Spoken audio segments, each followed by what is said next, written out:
Θυμάμαι πριν από χρόνια, όταν ήμασταν πολύ νέοι και ο Σιμίτης επρόκειτο να διεκδικήσει, όταν ανέβαινε στο βήμα, κάναμε αυτή την κίνηση. Τώρα ήρθε η ώρα να την κάνω κι εγώ. Αγαπητές φίλες, φίλοι, τώρα, συντρόφισσες και σύντροφοι, είμαστε σήμερα εδώ σε μια ιστορική στιγμή. Η ιστορία μας χτυπάει την πόρτα. Όλοι εμείς, από τον πρόεδρο, τον Απόστολο Κακλαμάνη, που βρίσκεται μαζί μας σήμερα, μέχρι τους πιο νέους συντρόφισσες και τις συντρόφισσες, είμαστε πολιτικοί απόγονοι μιας μεγάλης παράταξης που ξεκίνησε από τον Ελευθέριο Βενιζέλο. Είναι μεγάλο το φορτίο μας. Είναι μεγάλη η ευθύνη μας. Είμαστε από αυτή τη δημοκρατική παράταξη που μέσα στην ιστορία της γνώρισε θριάμβους, καταστροφές, ανέβηκε σε κορφές και έπεσε σε γκρεμούς. Είναι η δημοκρατική παράταξη που κατάφερε σε όλες τις εποχές να συγκεντρώσει τα πιο επαναστατικά, καινοτόμα, επιστημονικά, λαϊκά, φιλολαϊκά, εθνικά στρώματα. Αυτή είναι και η ευθύνη μας σήμερα. Να συγκεντρώσουμε, να καλέσουμε, να προσελκύσουμε και να πείσουμε ό,τι σημαντικότερο έχει η ελληνική κοινωνία σήμερα. Και σε αυτόν τον αγώνα, συντρόφισσες και σύντροφοι, δεν είναι ένας σημεοφόρος. Είμαστε και οι 6 σημεοφόροι. Είμαστε όλοι μαζί εδώ, ώστε την επόμενη μέρα να μπορέσουμε ο καθένας από την πλευρά του να βοηθήσει να συμμετάσχει. Εγώ θέλω από αυτό το βήμα να μην απευθυνθώ μόνο στο κομματικό μας ακροατήριο. Μιλάμε μαζί του συνέχεια όλο αυτό το χρόνο. Θέλω πολύ και χαίρομαι πολύ που το Πασόκ έχει απευθείας μετάδοση από το Facebook και έχει δυνατότητα χιλιάδες κόσμος να μας βλέπει. Θέλω να απευθυνθώ στην κοινωνία. Θέλω να απευθυνθώ στους πολίτες. Ξέρετε, η εσωτερική αλληλογραφία μας είναι ενδιαφέρουσα για μας, αλλά είναι απολύτως αδιάφορη για την κοινωνία. Μέσα στα χρόνια της πολιτικής μου διαδρομής, αλήθεια, μαθαίνεις πολύ εύκολα. Και να σηκώνεις το χέρι και να φωνάζεις και να προκαλείς τα χειροκροτήματα όταν σηκώνεις τη φωνή σου. Αυτό όμως που διδάχθηκα πια πολύ καλά είναι ότι μετά από όλα όσα συνέβησαν, μετά από το δράμα του πολιτικού μας συστήματος, η ουσία είναι να απαντάς στο ποιος, στο τι και στο πώς. Σήμερα θέλω να μιλήσουμε για το μέλλον, για αυτό που θα πείσουμε τον ελληνικό λαό. Ζούμε σε έναν κόσμο που συνεχώς αλλάζει και που η Ελλάδα έχει πέσει σε τέλμα. Η διαχείριση της καθημερινότητας είναι η μόνη πολιτική που μπορούμε να δούμε την ώρα που ουσιαστικά προμηνύει την παρακμή, μια παρακμή που ήδη ζούμε. Οι Έλληνες πολίτες δεν μπορεί να αποδέχονται την υστέρηση ως κανονικότητα. Δεν μπορεί να είμαστε τελευταίοι σε όλους τους δείκτες της Ευρώπης. Δεν μπορεί να είμαστε μια χώρα χαμηλών προσδοκιών. Δεν μπορεί να είμαστε μονίμως το προβληματικό παιδί της Ευρώπης. Πρέπει να πούμε όχι σε αυτή τη μίζερη Ελλάδα. Οι Έλληνες αξίζουν και μπορούν να έχουν στη χώρα την προοδοτική δύναμη που θα τους αλλάξει. Το πρώτο βήμα είναι να βγούμε σήμερα από αυτό το πολιτικό αδιέξοδο. Η κυβέρνηση ασχολείται με την επικοινωνία. Συγκροτημένες πολιτικές δεν υπάρχουν για τα πιο σοβαρά ζητήματα, από το νερό και τη στέγη μέχρι την εξωτερική πολιτική. Η συνθηκολόγηση με τον ακραίο συντηρητισμό, με την ακροδεξιά που τη βλέπουμε να μεγαλώνει σε μια χώρα που μετά την Χούντα ήταν μόνο 1,1%, είναι η συνταγή της παράλυσης. Οι υποσχέσεις, στις οποίες πίστεψαν πολλοί, οι υποσχέσεις του 19, είναι όλες στο μηδέν. Η κυβέρνηση και ο κύριος Μητσοτάκης υποσχέθηκαν πολλά στους νέους. Και σήμερα οι νέοι ζουν την πολλαπλή κρίση των μισθών, του στεγαστικού, μια ιστορία με επιδόματα τα οποία ουσιαστικά διαλύουν την αγορά εργασίας. Υπάρχει με σαφήνεια πια μια κατάσταση που η έξοδος από την κρίση ωφελεί όλο και λιγότερους. Σε όλη την Ελλάδα που γυρίζουμε, όλοι μας, νομίζω ακούμε το ίδιο πράγμα και νομίζω ότι τα ακούτε και εσείς όλοι. Δεν πάει άλλο. Δεν πάει άλλο για τον αγρότη, δεν πάει άλλο για τον μισθωτό, δεν πάει άλλο για τον νέο φοιτητή. Δεν πάει άλλο. Αυτή η δυσαρέσκεια όμως είναι η πρώτη φορά στην τρίτη ελληνική δημοκρατία που συμβαδίζει με γενικευμένη κρίση του πολιτικού συστήματος. Δεν το έχουμε ξαναζήσει. Παλιά στο δεν πάει άλλο υπήρχε μια εναλλακτική. Σήμερα δεν υπάρχει. Η Νέα Δημοκρατία βρίσκεται σε καθημερινή καθίζηση χωρίς να απαντάει σε κανένα πρόβλημα. Ο ΣΥΡΙΖΑ διαλύεται στις οθόνες μας όσο περέτα. Το Πασόκ είναι ένα συγκροτημένο κόμμα. Είναι ένα μικρό συγκροτημένο κόμμα που κινείται με μικρά βηματάκια. Και ακόμα και σήμερα, που στον χώρο της κεντροαριστεράς ο ΣΥΡΙΖΑ έχει σχεδόν διαλυθεί στα εξών συνετέθη, εξακολουθεί να μην είναι η εναλλακτική πρόταση. Και με 15 και με 16% δεν είναι εναλλακτική πρόταση. Ο κύκλος της παρούσας κυβέρνησης κλείνει, αλλά είναι πολύ εμφανές ότι δεν φαίνεται το κόμμα που μπορεί να γίνει κυβέρνηση. Λοιπόν, ας είμαστε απολύτως ειλικρινείς μεταξύ μας για να κάνουμε το επόμενο βήμα. Είμαστε εδώ γιατί πρέπει να αλλάξουμε. Ο καθένας από την πλευρά του ας πει πώς θα αλλάξουμε. Αλλά δεν μπορούμε να συνεχίσουμε έτσι όπως είμαστε. Είναι συγκροτημένο κόμμα το Πασόκ. Έχει ένα πολύ καλό επιτελείο προτάσεων. Έχουν επανειλημμένως κατατεθεί οι προτάσεις. Όμως αυτές δεν φτάνουν στα αυτιά των πολιτών. Όμως οι πολίτες δεν γυρίζουν να κοιτάξουν με πάθος και ελπίδα. Σήμερα, μετά τη 15ετή περιπέτεια της χώρας και ύστερα από διακυβερνήσεις ΣΥΡΙΖΑ και Νέας Δημοκρατίας, η ελληνική κοινωνία είναι διατεθειμένη ξανά να κοιτάξει το Πασόκ, όχι σαν επιστροφή. Όταν οι αναμνήσεις γίνονται περισσότερες από τα όνειρα, το τέλος είναι κοντά. Πρέπει να μιλήσουμε για όνειρα, πρέπει να μιλήσουμε για το αύριο. Δεν είναι λοιπόν μια επιστροφή. Και αυτό που πρέπει να κάνουμε είναι να μιλήσουμε για ένα δημοκρατικό, πατριωτικό και κοινωνικό κίνημα με τα χαρακτηριστικά του 21ου αιώνα. Είναι η περίφημη, τελευταία κυκλοφορεί πολύ η λέξη ευκαιρία που ακούγεται όλο και πιο συχνά. Αυτή την ευκαιρία, για να την αδράξουμε, πρέπει να κατανοήσουμε ότι είμαστε σε έναν άλλο αιώνα, σε μια άλλη εποχή και ότι το μεγάλο και κυβερνών Πασόκ απαντά σε νέα ζητήματα. Για να μπορέσει το Πασόκ να ανταποκριθεί σε αυτή τη νέα εποχή, σε αυτά τα νέα καθήκοντα, για να γίνει εναλλακτική λύση, για να είναι η εμφανής εναλλακτική στη διακυβέρνηση της χώρας, για να είναι διέξοδος για μια δικαιότερη κοινωνία, δεν αρκούν απλές προσεγγίσεις. Χρειάζεται, συντρόφισσες και σύντροφοι, ένα big bang. Δεν μπορούμε με business as usual. Δεν μπορούμε να συνεχίσουμε με αυτό που κάναμε μέχρι τώρα, γιατί δεν αποδίδει. Θέλουμε λοιπόν ένα big bang. Αυτό σημαίνει προγραμματική κατεύθυνση. Κανένας από τους υποψήφιους δεν μπορεί να καταθέσει πρόγραμμα. Δεν δικαιούται. Μπορεί όμως να θέσει τις προγραμματικές κατευθύνσεις, ώστε την επόμενη μέρα με τις μετοχικές διαδικασίες να μπορούμε να έχουμε ένα πρόγραμμα που συνθέτει. Χρειάζεται ένα ανοιχτό κόμμα με πολιτική και στρατηγική αυτονομία. Χρειάζεται ηγεσία. Ξεκινάω από αυτή την περίφημη προγραμματική κατεύθυνση. Ιστορικά, πώς ξεκινούσαν πάντοτε οι μεγάλες αφηγήσεις των ηγετών του Πασόκ? Από το εθνικό μας ζήτημα. Πού θέλουμε να πάμε τη χώρα μας? Ποια είναι η εθνική μας κατεύθυνση? Σήμερα δεν μιλάμε γι' αυτό. Μιλάμε για κάτι διαπραγματεύσεις στην Ευρώπη. Μιλάμε για κάτι συζητήσεις στη Νέα Υόρκη που δεν ξέρουμε ακριβώς τι είναι. Πού θέλουμε να πάει η πατρίδα? Η Τουρκία παραμένει μια αναθεωρητική δύναμη. Δεν είμαστε καθόλου αφελείς. Προφανώς πρέπει να κρατήσουμε την επικοινωνία. Προφανώς θέλουμε την ειρηνική συνύπαρξη. Αλλά πρώτον, δεν διαπραγματευόμαστε τα κυριαρχικά μας δικαιώματα ποτέ και σε καμία χρονική στιγμή και σε καμία διαπραγμάτευση. Και δεύτερον, δεν αποδεχόμαστε την τουρκική προκλητικότητα που δεν αφορά μόνο την Ελλάδα αλλά και την Ευρώπη. Και επιτρέψτε μου μια έκφραση που δεν χρησιμοποιώ, αλλά θεωρώ ότι είμαστε στα όρια μας. Δεν μπορεί η Ευρώπη να κάνει το παγόνι όταν η Τουρκία κάνει αυτά που κάνει με τη Ρωσία και με τους BRICS. Σύντροφοι και συντρόφισσες, πολλά χρόνια τώρα έχουμε μια συγκεκριμένη γραμμή στο τουρκικό θέμα, στο ζήτημα με την Τουρκία. Από το 1974 μέχρι σήμερα, αν δει κανείς το πώς προσεγγίζει η Τουρκία το ελληνοτουρκικό ζήτημα, θα δει ότι έχει ένα καλάθι και το γεμίζει συνεχώς με νέα ζητήματα. Προχωράμε λοιπόν σε διαπραγματεύσεις που ένα καλάθι γεμίζει, ώστε την ώρα της διαπραγμάτευσης να μπορούν να βγουν ανύπαρκτες υποχωρήσεις. Στο Κυπριακό. Ξεκινάνε πάλι διαπραγματεύσεις για το Κυπριακό. Ποια είναι η στάση της ελληνικής και της κυπριακής κυβέρνησης? Ο ΙΕ καταθέτει μια πρόταση. Εμείς έχουμε μια στρατηγική αντίστοιχη με το Ελσίνκι. Θέλω να είμαι πολύ σαφής. Πιστεύω ότι το Πασόκ πρέπει να θέσει από την αρχή την εθνική ατζέντα. Δεν μπορούμε να συνεχίσουμε όπως σήμερα, γιατί βλέπουμε την προκλητικότητα και την ένταση με την οποία προχωρά. Οφείλουμε, όπως κάναμε και στο παρελθόν, με μεγάλους ηγέτες μας, να μετατρέψουμε τη χώρα μας, τη γεωγραφική μας θέση, σε συγκριτικό πλεονέκτημα. Σήμερα στα Βαλκάνια δημιουργούνται συμμαχίες. Η Βόρεια Μακεδονία με τη Σερβία, με την Αλβανία. Η Κίνα παρεμβαίνει σε όλες τις δημόσιες υποδομές και η Ελλάδα είναι πάλι μια απομονωμένη χώρα κάτω από τα Βαλκάνια. Στη Μεσόγειο. Εμείς πρέπει να πρωτοστατήσουμε είτε ως κυβέρνηση είτε ως κόμμα της αντιπολίτευσης με τα σοσιαλδημοκρατικά κόμματα. Να κάνουμε ένα σχέδιο για τις μεσογειακές ευρωπαϊκές χώρες. Ένα σχέδιο για τη μετανάστευση. Ένα σχέδιο για την κλιματική κρίση που διαλύει ολόκληρες περιοχές της Μεσογείου με ερημοποίηση και έλλειψη νερού. Σε ό,τι γίνεται στην Ευρώπη. Αυτό που γίνεται, ξέρετε, θα το πω πολύ απλά. Σήμερα οι μεγάλες χώρες μετά το COVID μπορούν να δίνουν όσες κρατικές ενισχύσεις θέλουν στις επιχειρήσεις τους. Αυτό σημαίνει ότι ξανά το χάσμα βορρά-κενό του μεγαλώνει. Πού είναι η ελληνική φωνή που διαμαρτύρεται, που βάζει ζητήματα?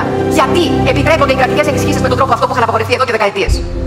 Ο Σόλτς αποφασίζει να καταπατήσει το Σέγγεν. Κατά την άποψή μου, θα έπρεπε ήδη να έχουμε πάει στο Ευρωπαϊκό Δικαστήριο. Γρήγορα, γιατί δεν ξέρουμε τι μας περιμένει. Γιατί αν κλείσει όλη η Ευρώπη τα σύνορα, οι χώρες πύλες, δηλαδή εμείς, Ιταλία, Ισπανία, θα είναι οι χώρες που θα δεχθούν τεράστιους αριθμούς με προσφύγων που δεν θα μπορούν να κινηθούν προς καμία κατεύθυνση. Η Ελλάδα σιωπά. Όσο αποδεχόμαστε έναν ακολουθητικό ρόλο, τόσο οι εξελίξεις λειτουργούν σε βάρος μας. Και θέλω να βάλω και ένα θέμα για το ουκρανικό ζήτημα. Βλέπουμε έναν πόλεμο χωρίς τέλος. Είμαστε στη σωστή πλευρά της ιστορίας, γιατί η σωστή πλευρά είναι πάντοτε η πλευρά του διεθνούς δικαίου. Αλλά η Ευρώπη, η Ελλάδα, είναι οι ειρηνικές δυνάμεις. Εμείς πρέπει ως Ευρώπη και με την πρωτοβουλία της Ελλάδας να ξεκινήσουμε μια διαρκή ειρηνευτική διαδικασία με την Ουκρανία, μεταξύ Ουκρανίας και Ρωσίας.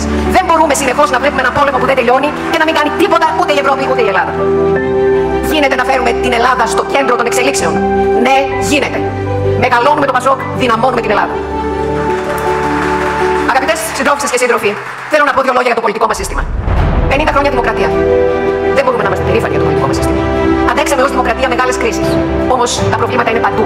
Είναι στους θεσμούς που δεν λειτουργούν. Είναι στο πελατειακό σύστημα το οποίο παραμένει σταθερό. Σήμερα υπάρχει μια απόλυτα πρωθυπουργοκεντρική λειτουργία. Υπάρχει ένας πρωθυπουργός και τίποτε άλλο στη χώρα. Ούτε καν υπουργικό συμβούλιο. Δεν υπάρχει κοινοβούλιο το οποίο παίρνει γραμμή κατευθείαν από τον πρωθυπουργό. Δεν υπάρχουν περιφερειακές διασκέψεις και λειτουργία περιφερειακών οργάνων. Δεν υπάρχουν τοπικά περιφερειακά αναπτυξιακά. Αυτά που εμείς κάναμε και τα εμπεδώσαμε στην ελληνική κοινωνία. Θυμάστε πόσα περιφερειακά συνέδρια και τοπικά συνέδρια έκανε το Πασόκ για να πάρει μια απόφαση. Δεν υπάρχει πια η έννοια ούτε τη διαβούλευση ούτε του κοινωνικού διαλόγου. Δεν υπάρχουν συνδικάτα, δεν υπάρχουν συνεργασίες κυβέρνησης με συνδικάτα και επιχειρήσεις. Τι είδους χώρα δημοκρατία είναι αυτή? Η σχέση κράτους-πολίτη παραμένει πελατειακή και με δική μας ευθύνη. Δεν μπορέσαμε ως κυβέρνηση να χτυπήσουμε δύο πράγματα: το πελατειακό σύστημα και τον παρασιτισμό. Και αυτά πρέπει να τα χτυπήσουμε στη ρίζα τους. Δεν μπορεί η Ελλάδα να συνεχίσει με αυτόν τον τρόπο. Είναι στιγμή να μελετήσουμε σοβαρά συνταγματικές αλλαγές. Να ενισχυθεί ο ρόλος του Προέδρου της Δημοκρατίας. Δεν μπορεί να είναι τόσο πρωθυπουργοκεντρικό το μοντέλο. Να έχουμε εκλογή της ηγεσίας της δικαιοσύνης που θα την κάνει πραγματικά ανεξάρτητη. Να πάμε σε αλλαγές που δεν θα επιτρέπουν να γίνονται εκλογές όποτε θέλει ο πρωθυπουργός, μάλλον για την ακρίβεια, όποτε συμφέρει τον πρωθυπουργό. Η νέα γενιά έχει κυρίαρχο ζητούμενο την αξιοκρατία. Και η αξιοκρατία αφορά όχι μόνο το κράτος και το κόμμα, ακόμα και τις μικρές ομάδες, ακόμα και τις εταιρείες. Η εθνική μας ασθένεια είναι η λογική του, η δική μας, η δική σας, η δική τους. Αυτό πρέπει να σταματήσει. Γίνεται να εξυγχρονίσουμε το πολιτικό μας σύστημα και να έχουμε μια σύγχρονη δημοκρατία? Ναι, γίνεται. Μεγαλώνουμε το Πασόκ, ισχυροποιούμε την κοινωνία. Οικονομική πολιτική. Η νέα οικονομική πολιτική βασίζεται μόνο, πρέπει να το κατανοήσουμε, στα νέα δεδομένα. Δεν μπορεί να μιλάμε με τη γλώσσα του 80, του 90, του 2000 ή του 2010. Οι γεωπολιτικές αλλαγές, η τεχνολογία, ο ψηφιακός μετασχηματισμός, η τεχνητή νοημοσύνη αλλάζει την εργασία, αλλάζει τα δεδομένα στον αγροτικό τομέα, στις μικρές επιχειρήσεις, αλλάζει τον τρόπο που επικοινωνούν, που ερωτεύονται οι νέοι άνθρωποι. Όλες αυτές οι αλλαγές είναι αυτές που πρέπει να ενσωματώσουμε στο λόγο μας. Υπάρχει τεράστια αδυναμία της κυβέρνησης να αδράξει την οικονομική συγκυρία. Είναι εξορκιστική. Ποτέ στην Ελλάδα, ακόμα και τα καλύτερα χρόνια, δεν είχαμε τέτοιες προϋποθέσεις. Δηλαδή, αυτή την περίοδο δεν λειτουργούσε το σύμφωνο σταθερότητας, υπήρχε χαλαρότητα. Και είχε και το ΕΣΠΑ και τα λεφτά του COVID και το Ταμείο Ανάκαμψης. Ήταν μια ευκαιρία να αλλάξει το παραγωγικό μοντέλο. Και ξέρετε, αυτό το περίφημο ελληνικό παραγωγικό μοντέλο που δεν αλλάζει ποτέ και που μονίμως εισάγει αντί να εξάγει. Δεν γίνεται. Ούτε με επιδοτήσεις σε άτομα, ούτε με μικρές επιδοτήσεις ή μεγάλες επιχειρήσεις. Γίνεται με συγκροτημένες πολιτικές. Τι είναι η σοσιαλδημοκρατία? Τι είναι η σοσιαλδημοκρατία που πιστέψαμε όλοι? Είναι ένα ισχυρό κράτος, όχι μεγάλο. Ένα ισχυρό κράτος που θέτει τα όρια, τους στόχους και την ενίσχυση για την παραγωγή. Είναι μια ελεύθερη αγορά που δουλεύει με κανόνες και ελέγχους. Είναι ένα κοινωνικό κράτος που αναδιανέμει. Και είναι μια δημοκρατία που σήμερα έχει νέα δεδομένα. Έχει τα ζητήματα των παρακολουθήσεων, τα ζητήματα των ιδιωτικών των προσωπικών δεδομένων, της κυβερνασφάλειας, τις απειλές που μπορούμε να δεχθούμε όλοι. Και χθες έζησα κάτι τέτοιο εγώ το βράδυ. Γιατί δεν λειτουργεί το παραγωγικό μοντέλο? Γιατί πάλι είμαστε 3 φορές περί εισαγωγές, 3 εισαγωγές, 1 εξαγωγές. Που σημαίνει ότι κάτι δεν λειτουργεί στη χώρα, δεν παράγει. 3 είναι τα μεγάλα εμπόδια. Το ενεργειακό κόστος, το οποίο είναι το μεγαλύτερο στην Ευρώπη και που είναι συγκροτημένη και σαφής πολιτική που δίνει τη δυνατότητα στους παρόχους να μπαίνουν στα δίκτυα, αλλά όχι στις αγροτικές κοινότητες, όχι στη βιοτεχνία, όχι στη βιομηχανία. Είναι το τραπεζικό φρένο. Φίλες και φίλοι, όσοι μιλάτε με επιχειρηματίες και αγρότες, βλέπετε ότι στις τράπεζες δεν μπορεί να πλησιάσει κανείς. Και όταν πλησιώσει, το επιτόκιο είναι το μεγαλύτερο της Ευρώπης. Το τραπεζικό σύστημα πρέπει να ανοίξει. Είναι ένα κλειστό σύστημα που δουλεύει 4 μεγάλες τράπεζες μεταξύ τους. Πρέπει να δουλέψουμε μικρές τράπεζες σε όλη την Ελλάδα. Και ξέρετε όσοι είστε από την επαρχία ότι οι μικρές τράπεζες έχουν βοηθήσει επανειλημμένα τους επιχειρηματίες. Το τρίτο και βασικό είναι το βασίλειο της ελληνικής γραφειοκρατίας. Σήμερα έχουμε πια ψηφιοποιημένη ελληνική γραφειοκρατία. Γίνεται όλο πιο καταδραστικό για επιχειρήσεις και πολίτες. Πρέπει να αλλάξουμε όλο το σύστημα δημοσίων συμβάσεων, προμηθειών, προκηρύξεων. Ένα σύστημα που ή δεν λειτουργεί ή λειτουργεί με απευθείας αναθέσεις προς όφελος λίγων. Οι μικρομεσαίες επιχειρήσεις με πάνω από το 90% δεν βλέπουν σχεδόν τίποτα από τα κεφάλαια της ανάπτυξης. Και ακούστε, θέλουμε να δουλέψει η μικρή επιχείρηση και να δώσει μεγάλο μισθό. Δεν μπορεί, αν δεν παράγει μια επιχείρηση, αν δεν έχει κέρδη, δεν έχει και μισθούς. Πώς να αλλάξει αυτό το μοντέλο όταν δεν έχει γίνει καμία προσπάθεια πολιτική να ενδυναμώσουμε το μέγεθος της πολύ μικρής επιχείρησης? Να βάλουμε και να επιδοτήσουμε ψηφιακό εξυγχρονισμό σε όλες τις επιχειρήσεις. Τα ακούσατε τα νέα. Πάλι στο Dezit, σε ένα δίκτυο που βγήκε από την Ευρώπη, είμαστε πάλι τρίτη από το τέλος στην ψηφιοποίηση των μικρών και μεσαίων επιχειρήσεων. Ο ρόλος του κράτους για να κάνουμε μια Ελλάδα που παράγει είναι κυρίαρχος. Ο ρόλος του κράτους σε κάθε χώρα. Στις ΗΠΑ, όταν ξεκίνησε η διαστημική επιχειρηματικότητα, τα πρώτα χρήματα τα έβαλε το κράτος. Όταν ξεκίνησαν οι σιδηρόδρομοι, τα πρώτα χρήματα τα έβαλε το κράτος. Το κράτος βάζει τους όρους, αλλά και επενδύει για να ξεκινήσει κάτι. Θα πω ένα παράδειγμα. Η άμυνα. Είμαστε μια χώρα που έχουμε πολύ ψηλές δαπάνες άμυνας. Όχι πολύ ψηλές, έχουμε το μεγαλύτερο ποσοστό του ΑΕΠ. Για σκεφτείτε λίγο, σύντροφοι και συντρόφισσες. Από όλα αυτά που πήραμε, τα Ραφάλ, τις φρεγάτες, τα F-35, τι μένει στην ελληνική οικονομία? Δεν μπορούμε να κάνουμε ούτε μια βίδα εδώ. Δεν μπορεί η κρατική συμφωνία να φέρει παραγωγή στις 250 βιομηχανίες της άμυνας που έχουμε στην Ελλάδα. Όχι, δεν μπορεί.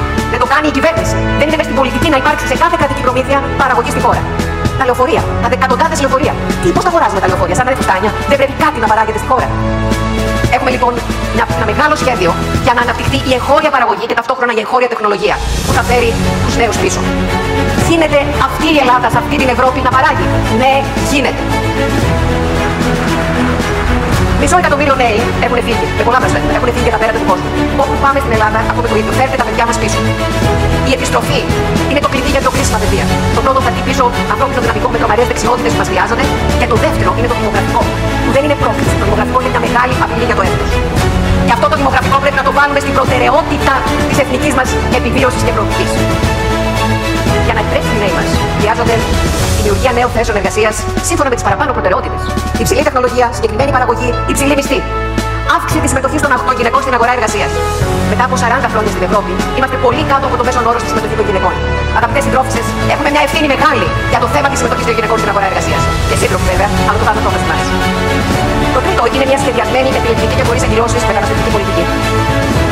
Και εδώ θέλω να κάνω μια αναφορά για το μεταναστευτικό. Τα κυρίαρχα κόμματα της Ευρώπης έχασαν το μπούσουλα προς όφελος της ακροδεξιάς, γιατί δεν αντιμετώπισαν σωστά το μεταναστευτικό ζήτημα.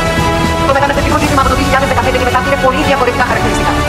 Πολύ σύντομα, από 4 θέματα με τα οποία ασχολούμαι χρόνια τώρα, γιατί δουλεύω στην Αφρική, δουλεύω σε πολλές φτωχές χώρες της Αφρικής και βλέπω τι σημαίνει το 70% του πληθυσμού των χωρών αυτών να είναι κάτω από 30 χρονών και να κινούνται όλοι προς την Ευρώπη. Το πρώτο είναι ότι η Ευρώπη πρέπει να κάνει επενδύσεις στην Αφρική. Και αυτό σημαίνει ότι όλοι πρέπει να βάλουμε από τον προϋπολογισμό μας. Πρέπει να κρατήσουμε τον κόσμο στην Αφρική. Το δεύτερο είναι η φύλαξη των ευρωπαϊκών συνόρων με αποτελεσματικό τρόπο. Είναι από τα βασικά θέματα που πρέπει η Ελλάδα να βάλει. Φύλαξη των συνόρων. Ήμουν χθες στη Ρόδο. Και η Ρόδος είχε τα πάρκα γεμάτα μετανάστες. Δεν ξέρω τι θα τους κάνουν. Δεν ξέρω πώς τους βάλουν. Το τρίτο είναι η κοινή πολιτική ασύλου και η δίκαιη κατανομή προσφύγων στις χώρες. Τι θα πει η Ουγγαρία και η Πολωνία δεν δέχονται να γίνει κατανομή? Να ζητήσουμε άμεσο σταμάτημα όλων των κονδυλίων που πάνε στις χώρες που δεν δέχονται να μπουν στην κατανομή. Και βέβαια, είναι η πολιτική της κοινωνικής ενσωμάτωσης. Όλες οι χώρες έχουμε ανάγκη από μετανάστες. Υπάρχει έλλειψη εργασίας. Όλοι έχουμε ανάγκη από μετανάστες. Γι' αυτό θα πρέπει να τους ενσωματώνουμε κοινωνικά, με εκπαίδευση και με εργασία. Και υπάρχει εργασία. Και στον αγροτικό τομέα και στις κατασκευές και στον τουρισμό και παντού υπάρχουν ανάγκες. Αλλά πρέπει να είμαστε σαφείς στο εξής. Όποιος παραμένει στην Ευρωπαϊκή Ένωση σέβεται απολύτως το Σύνταγμα και τις ευρωπαϊκές συνθήκες της χώρας στην οποία βρίσκεται. Θα κάνω μια παρέμβαση στο θέμα της κοινωνικής πολιτικής. Είμαστε μια χώρα που το κοινωνικό κράτος ουσιαστικά έγινε από το Πασόκ. Τότε μπήκε η έννοια του κοινωνικού κράτους. Σήμερα, οι περισσότερες δομές του κοινωνικού κράτους βασίζονται λίγο πολύ σε αυτά που έγιναν τη δεκαετία του 80 και του 90. Καμία μεγάλη μεταρρύθμιση. Η αγοραστική δύναμη έχει μειωθεί κατά 30%. Η σχέση εισοδήματος και κόστος στέγασης και διατροφής οδηγεί ουσιαστικά σε κοινωνική κρίση. Τα τελευταία 2 χρόνια ήμουν επικεφαλής μιας επιτροπής σοφών στην Ευρώπη για τη μεταρρύθμιση του κοινωνικού κράτους. Όλες οι χώρες έχουν προβλήματα, αλλά οι περισσότερες έχουν ξεκινήσει πολύ βαθιές μεταρρυθμίσεις που εμείς ούτε καν τις συζητάμε. Πιστεύω βαθιά ότι πρέπει να προχωρήσουμε σε μια μεγάλη αποκέντρωση. Η Πορτογαλία έκανε τη μεγαλύτερη τομή αποκέντρωσης μετά την κρίση. Κάτι που εμείς δεν τολμάμε να αγγίξουμε. Είμαστε η πιο συγκεντρωτική χώρα της Ευρώπης. Αυτό προϋποθέτει ότι μεταφέρονται αρμοδιότητες και πόροι. Δεν γίνεται οι Δήμοι να έχουν μόνο αρμοδιότητες. Αυτό σημαίνει ότι η αυτοδιοίκηση πρέπει και μπορεί να λειτουργεί ανεξάρτητη και κομματικά ακιδεμόνευτη. Χάρη μου, αυτή είναι η μόνη πολιτική κρίση που κάνω, γιατί δεν πιστεύω απόλυτα ότι η τοπική αυτοδιοίκηση πρέπει να είναι πολιτικά ακιδεμόνευτη. Η δημόσια υγεία και η δημόσια παιδεία έχουν ανάγκη ισχυρής περιφερειακής αποκέντρωσης. Δεν μπορεί, σας το λέω σαν πρώην Υπουργός Παιδείας, το σχολείο στο Δημότυχο να τα έχει ευθύνη ο Υπουργός. Περιφερειακή αποκέντρωση, δημόσιοι υπάλληλοι, όλη η κοινωνική λειτουργία, αλλά με την περιφερειακή τους διάσταση. Στον χώρο της παιδείας θα έδινα έναν τίτλο, γιατί λέμε όλοι τα ίδια. Θα έδινα τον τίτλο Αριστοτέλης και τεχνητή νοημοσύνη. Τι σημαίνει αυτό? Τι σημαίνει αυτό, συντρόφισσες και σύντροφοι? Ότι η παιδεία το 2024 είναι πολύ διαφορετική από αυτή που ήταν το 2014. Σε λίγο τα σχολεία μας θα είναι τελείως διαφορετικά. Εμείς μιλάμε ακόμα για τους αναπληρωτές, για τα τμήματα. Δεν μιλάμε. Προχθές η κυβέρνηση ανακοίνωσε το ψηφιακό φροντιστήριο και το ψηφιακό σχολείο που η κυβέρνηση Παπανδρέου το 2011 το ανακοινώσαμε. Το 2011 το Πασόκ δεν ανακοίνωσε. Παρουσίασε το ψηφιακό σχολείο και το ψηφιακό φροντιστήριο. Αριστοτέλης και τεχνητή νοημοσύνη σημαίνει ότι συνδυάζουμε από την πρώτη δημοτικού μέχρι το μεταπτυχιακό τις ανθρωπιστικές και κοινωνικές δεξιότητες με τις ψηφιακές. Γιατί τα παιδιά που βγαίνουν σήμερα θα είναι οι πολίτες που πρέπει να ελέγχουν τις μηχανές και όχι να ελέγχονται από τις μηχανές. Ως κορονίδα της κοινωνικής πολιτικής, έχω καταθέσει τις θέσεις μου για το ΕΣΥ, ως κορονίδα της κοινωνικής πολιτικής θα έθετα ένα σύνθημα. Θέλω, σύντροφοι, να συμφωνήσουμε όλοι μαζί σε αυτό το σύνθημα. Με δεδομένο ότι η Ελλάδα έχει 30% παιδική φτώχεια, πρώτα τα παιδιά. Αυτή είναι η πολιτική που θα αλλάξει τα δεδομένα. Πρώτα τα παιδιά. 1 στα 3 παιδιά δεν θα έχει πρόσβαση με κανονικές συνθήκες στην εκπαίδευση, στην εργασία, στην υγεία. Γίνεται να χτυπήσουμε τις ανισότητες. Γίνεται να εξαλείψουμε την παιδική φτώχεια. Ναι, γίνεται. Έρχομαι στο Πασόκ. Πολιτική στρατηγική αυτονομία και νέο κόμμα. Το μεγάλο Πασόκ προϋποθέτει μια νέα μορφή συμμετοχικής οργάνωσης. Δεν είναι μια κλειστή οργάνωση όπου τα μέλη συζητάνε μεταξύ τους. Είναι μια οργάνωση που διακτηνίζεται στην κοινωνία, που συνεργάζεται με φορείς με οργανωμένο τρόπο, με κοινωνικές οργανώσεις, που έχει όργανα τα οποία επικοινωνούν με τον πρόεδρο, που έχει διαδικτυακή οργάνωση, γιατί η γενιά των 40 δεν είναι η γενιά που θα έρθει σε αντίστοιχες διαδικασίες με αυτές που ξέραμε. Και κυρίως, σύντροφοι, θυμάστε ποτέ το Πασόκ να μην είχε νεολαία Πασόκ? Το πρώτο πράγμα που θα κάνουμε θα είναι μια μεγάλη συνδιάσκεψη πρόσκληση των νέων ανθρώπων. Εμείς θα γίνουμε το αεροπλανοφόρο να φύγουν οι γενιές των 20άριδων, των 30άριδων, όπως έκαναν οι άλλοι για μας. Αυτό το Πασόκ του μέλλοντός μας που μπορεί να επικοινωνεί και που ο πρόεδρος πια έχει τη δυνατότητα κάθε μήνα να επικοινωνεί με τους γραμματείς, πρέπει και οφείλει να έχει δημοψηφίσματα για μείζωνα ζητήματα. Το S5 σας θυμίζει ότι κάνει δημοψήφισμα για τον προϋπολογισμό με τα κομματικά του μέλη. Αυτό το Πασόκ, ανοιχτό στην κοινωνία, με συγκεκριμένη σοσιαλδημοκρατική ταυτότητα, πρέπει να έχει σαφώς πολιτική αυτονομία. Στρατηγική και πολιτική. Χρειάζεται μια βαθιά διαχωριστική γραμμή με τη συντήρηση σε όλες τις εκφάνσεις, λαϊκιστική, παραδοσιακή, φιλελεύθερη, και χρειάζεται φυσικά σαφή οριοθέτηση για να ξεκαθαρίσουμε τις θέσεις μας με τις πολιτικές δυνάμεις που αναφέρονται και συνεχίζουν να αναφέρονται στην παραδοσιακή αριστερά, χωρίς βέβαια να έχουν σχέση με αυτή, όπως είδαμε στη διάρκεια της διακυβέρνησής τους και τώρα της αντιπολίτευσής τους. Εκλογικές συμπράξεις κορυφής, ενιαίες κομματικές συγχωνεύσεις, συνεργασίες με ομάδες. Θεωρώ ότι αποπροσανατολίζουν το Πασόκ και ότι είναι αυτοκτονική επιλογή. Η στρατηγική ατζέντα μας είναι σταθερή. Σοσιαλδημοκρατικό Πασόκ, ανοιχτό σε όλη την κοινωνία, το τιμόνι μπροστά. Στην Βουλή συνεργαζόμαστε με όλα τα κόμματα, του δημοκρατικού τόξου όσον αφορά το εθνικό συμφέρον. Και επειδή έχετε και το θέμα τι θα γίνει στις εκλογές, νομίζω ότι είναι ητοπαθές. Αυτή η προσέγγιση, η ητοπαθής η προσέγγιση, ή δεκανίκη της αριστεράς ή δεκανίκη της δεξιάς. Δεν θα είμαστε δεκανίκη κανενός. Θα είμαστε πρώτο κόμμα και ας ρωτηθούν οι άλλοι τι θα κάνουν μετά. Το τρίτο θέμα που είπα για το Πασόκ του Big Bang είναι η ηγεσία. Ζούμε σε μια εποχή κρίσεων της πολιτικών και κομματικών συστημάτων. Έχω κόσμο. Τελειώνω. Το ερώτημα είναι σαφές. Σε όλες τις χώρες και σε όλες τις κοινωνίες, τα πρόσωπα παίζουν κυρίαρχο ρόλο. Γι' αυτό θεωρώ ότι είναι προφανές ότι το διακύβευμα των εσωκομματικών εκλογών, ένα από τα πιο σημαντικά διακυβεύματα, είναι ποιος από τους υποψηφίους του Πασόκ είναι ικανότερος για επόμενος πρωθυπουργός. Θεωρώ ότι όσοι προσέλθουν στις κάλπες θα απαντήσουν ο καθένας με τη δική του αντίληψη σε αυτό το ερώτημα. Γιατί αυτό το ερώτημα είναι καθοριστικό για την κυβέρνηση την επόμενη μέρα. Τελειώνω, συντρόφισσες και σύντροφοι, για την επιλογή της καθόδου και την πολιτική μου συμβολή. Κατέβηκα 15 μέρες, ανακοίνωσα την υποψηφιότητά μου μετά από όλους τους άλλους υποψηφίους. Ήταν μια απόφαση και μια σκέψη που δεν την είχα. Και θεώρησα, όταν είδα όλο το πολιτικό σκηνικό και την κατάρρευσή του, ότι όλοι μας και ο καθένας χωριστά μπορούμε να φέρουμε πίσω τους συντρόφους μας, να φέρουμε πίσω τους πολίτες, να φέρουμε πολίτες κοντά μας, ο καθένας από την δική του οπτική γωνία. 3 εκατομμύρια ψηφοφόρους το 19, 508.000 το 23. 2,5 εκατομμύρια ψηφοφόροι μπορούν να είναι εν δυνάμει ψηφοφόροι του Πασόκ. Δεν θα αποκλείσουμε κανέναν, συντρόφισσες και σύντροφοι. Κανέναν από τους πολίτες οι οποίοι κάποια στιγμή έκαναν μια άλλη επιλογή. Αυτοί που θα έρθουν και θα είναι σύμφωνοι με τις απόψεις μας, θα είναι μαζί μας. Θα τους καλέσουμε να ξαναβρεθούμε, να ξανασυστηθούμε, να ξαναπετύχουμε. Φυσικά δεν αναφέρομαι ούτε στους ειδιστές, περί Γερμανοζωλιάδων, των Λανδρέων και στα 4 και όλα αυτά που έχουμε ζήσει, γιατί ζήσαμε τις πιο δύσκολες στιγμές όταν μας βάζαν βόμβες στα σπίτια και όταν μας βάζαν μαύρα τα αυτοκίνητα. Δεν μπορούμε να τα ξεχνάμε αυτά. Δεν αναφερόμαστε λοιπόν σε αυτούς, αλλά αναφερόμαστε σε όλους τους άλλους πολίτες. Δεν αναφερόμαστε σε αξιωματούχους είτε της δεξιάς είτε της αριστεράς. Συντρόφισσες και σύντροφοι. Ο πατέρας μου ήταν κομμουνιστής, διοκόμενος και μαζί του έζησα όλη την περιπλάνηση σε 10 πόλεις. Δουλεύω από τα 17 μου χρόνια. Αλλά το Πασόκ και η εποχή του έδωσαν τη δυνατότητα σε εμάς, τα παιδιά της επαρχίας, τα παιδιά που δεν είχαν καμιά οικονομική βάση, έδωσαν την ευκαιρία να πάνε ψηλά. Έδωσαν την ευκαιρία να σπουδάσουν, να κάνουν μεταπτυχιακά, να γίνουν επιχειρηματίες, βουλευτές, υπουργοί, επίτροποι. Αυτές τις ευκαιρίες θέλω να δώσουμε στα παιδιά μας. Καταθέτω όλη αυτή την εμπειρία της τοπικής αυτοδιοίκησης, του Υπουργείου, της Επιτροπής και βεβαίως της διεθνούς μου παρουσίας στην παγκόσμια εκλογική αναμέτρηση με 4 πρωθυπουργούς για τη γραμματεία του ΟΣΑ που πήρα την τρίτη θέση. Αυτό το κεφάλαιο το καταθέτω στην παράταξή μου και στη χώρα μου. Εάν εκλεγώ, η πρώτη μου δουλειά, γιατί όλοι λέμε για το πρώτο μας τηλέφωνο, είναι να καλέσω όλους τους συνυποψηφίους μου για να κάνουμε μια κοινή γραμμή για την επόμενη μέρα. Εάν δεν εκλεγώ, είμαι εκεί με τις θέσεις μου, με το κεφάλαιο μου, με τη διεθνή μου παρουσία για να βοηθήσω το Πασόκ σε όλα τα επίπεδα. Συντρόφισσες και σύντροφοι, μπορούμε να βάλουμε τέλος στην παρακμή. Μπορούμε. Γίνεται να τελειώσει αυτή η αδιέξοδη κυβερνητική λειτουργία. Γίνεται. Γίνεται το πολιτικό σύστημα να ξαναζωντανέψει. Ναι, γίνεται. Γίνεται το Πασόκ να γίνει πρώτη δύναμη ξανά.